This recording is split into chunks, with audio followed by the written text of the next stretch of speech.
Участники чемпионата с удовольствием осмотрели впечатляющий стадион, рассчитанный на 10 тысяч зрителей. Этот монументальный спортивный объект поразил не только своими размерами, но и современным подходом к организации спортивных мероприятий.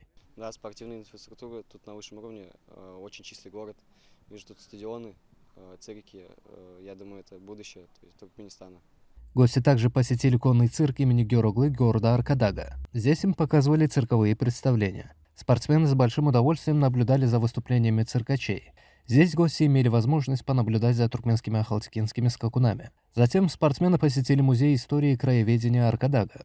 Здесь они услышали интересные сведения об истории и природе Туркменистана. Вторым важным этапом стало посещение международного конно-спортивного комплекса Ашхабада. Представители конно-спортивного комплекса продемонстрировали красоту и силу ахалтекинцев в своем выступлении. Туркменские ахалтекинцы, известные своей грацией и выдающимися физическими характеристиками, имеют глубокие корни в истории Туркменистана и считаются символом национальной гордости. Вот приехали на лошадей посмотреть, получается, лошади прям вообще прекрасно, безумно красивые, очень, прям очень. Вот. Каждая лошадь по-своему универсальная, красивая. Этот уникальный опыт оставит приятное впечатление участникам и станет частью их спортивной и культурной памяти.